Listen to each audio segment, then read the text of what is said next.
Have you ever visited a friend's house and suddenly felt strangely comfortable? The space was neat, everything seemed to have its place, and you barely noticed any clutter. I recently visited a friend like that, and what caught my attention wasn't the beautiful interior or expensive furniture, it was the feeling of neatness and lightness that the house brought. I started to notice the little habits that she did almost unconsciously every day.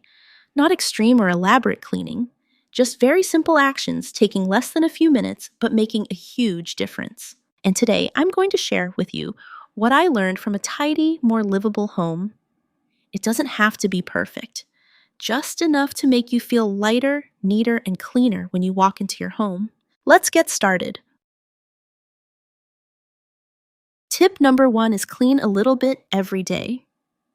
One of the things that tidy homes have in common is that they don't let things accumulate before they get to them. There's no big clean every weekend. Instead, they clean a little bit every day. This doesn't mean you have to live in a constant cleaning mode. It simply means when you see something you no longer use, you make a decision. No procrastination, no putting it off for later. It's not the stuff that creates clutter.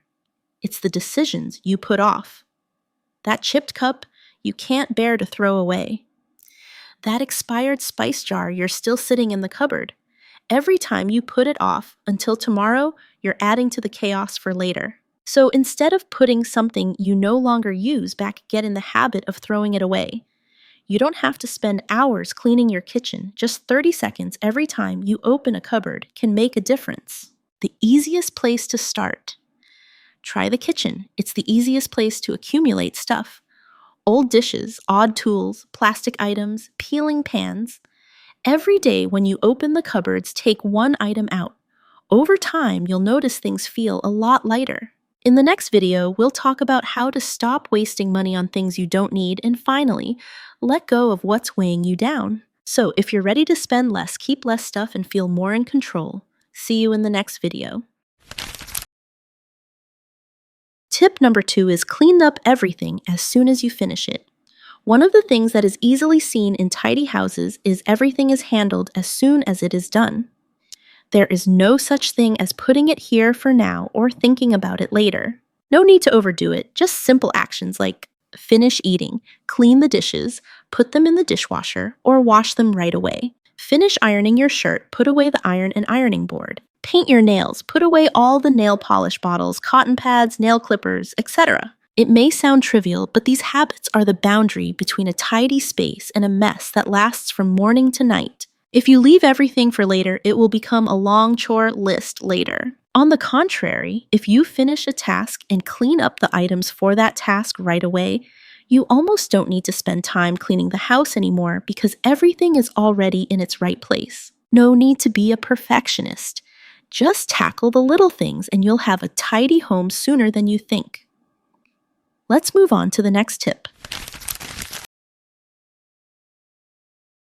Tip number 3 is the 50% rule. A mistake many people make when organizing their living space is trying to make the most of every empty space. The fuller the closet, the better the use, the more clothes, the bookshelf, the neat. But the truth is, when everything is too full, you will find it difficult to control. I started to try a very simple principle, only fill about 50% of the space. For example, display shelves keep half of the items. Kitchen drawers get rid of less used items.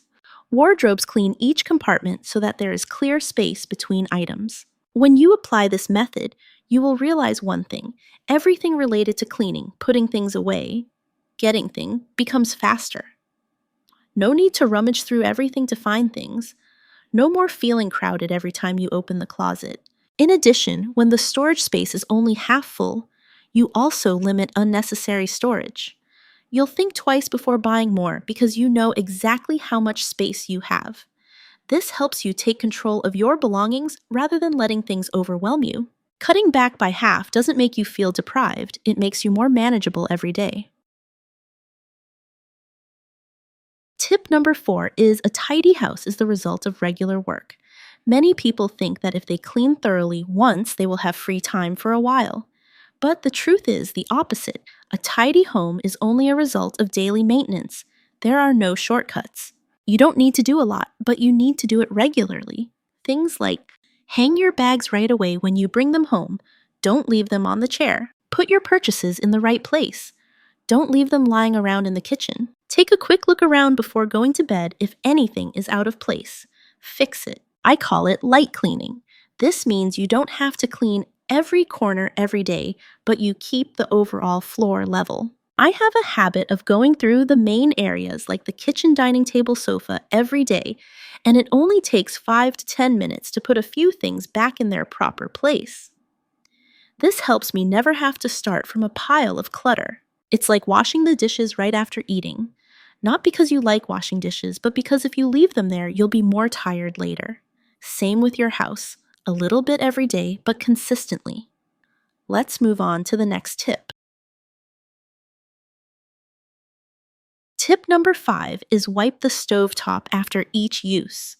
There is a very simple but extremely effective habit in keeping the kitchen clean that people often overlook: wiping the stovetop immediately after each use. There is no need to wait until the end of the day to clean up. Every time you finish cooking or making a drink or simply cutting fruit, spend 30 seconds wiping the stovetop. That's enough. I keep a small dishcloth near the sink. After each cooking session, I rinse it with water. Wring it out, wipe the surface, and then wash it right there. No fancy tools are needed. Just having it at hand is easy to do. This is especially important if you have a dark-colored stovetop stone or glass materials that easily show stains, watermarks, or food crumbs. Reasons to do it right after use. The stain is still fresh and easy to wipe. Food does not dry on the surface. Keeps the surface of the stove ready for the next cooking session. If you wait until the stove is very dirty to clean, you will need more time, more detergent, and more effort to handle it. This is not to make the stove sparkle as advertised, but to reduce the amount of chores in the future and ensure the hygiene of your kitchen. Let's move on to the next tip. Tip number 6 is control your shopping habits. One of the main reasons why your home is not tidy, you keep bringing more stuff home even when you haven't finished with what you already have. I used to do that. Every time I needed to improve my space, I would go online and look for storage containers, hanging baskets, foldable items. But I didn't realize I was going about it the wrong way. I didn't get rid of stuff, I just bought more to store the old stuff. Now I apply a very simple rule: don't buy the item as soon as you think of it. Instead, add it to your cart, close the website, wait 2 to 3 days, then come back and check if you still want it. 90% of the time, I don't buy it anymore. What I thought I needed at the time turned out to be an instant shopping reflex. In addition, I ask myself, where will this item go? Do I have something similar? Do I use it often, or do I just think I'll use it? Especially with clothes, I always check to see if the new item can be combined with at least 5 items in my wardrobe. If not, I don't buy it. Keeping excess items out of the house is the simplest and most effective way to reduce clutter without having to spend time cleaning. Let's move on to the next tip. Tip number 7 is don't organize what you need to get rid of. Many people spend money on baskets, boxes, and trays to organize their stuff, but don't take the time to sort through it first. The result? You might have a closet that looks neat with each compartment having its own container and clear labels. But inside, there are still things you don't really need. You're not cleaning, you're just restructuring clutter. Before you even think about organizing, ask yourself, have I used this item in the last 30 days? If it disappeared today, would I look for it? Is there anything else in the house that serves the same function? If the answer is no, then the first thing you should do is get rid of it, not organize it. Also, the more boxes and trays you have, the more likely you are to keep things to fill up space. And when everything is full, you waste time searching and checking to see what's where.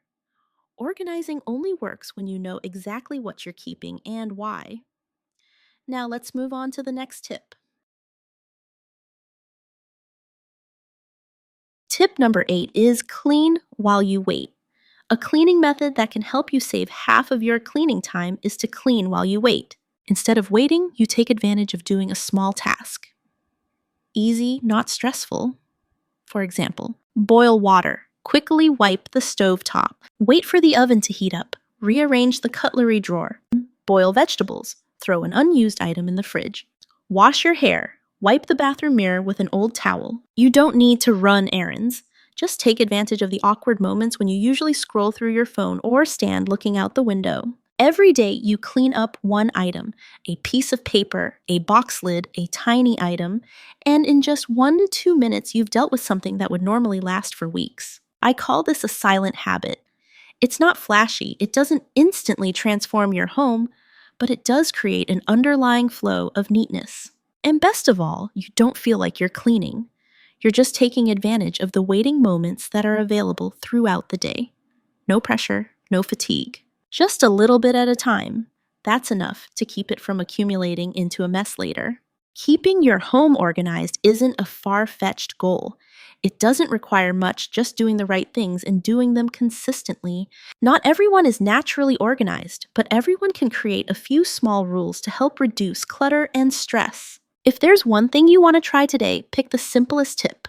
Small changes repeated every day, that's what really transforms your living space. In the next video, we'll talk about how to stop wasting money on things you don't need and finally let go of what's weighing you down. So if you're ready to spend less, keep less stuff, and feel more in control, see you in the next video.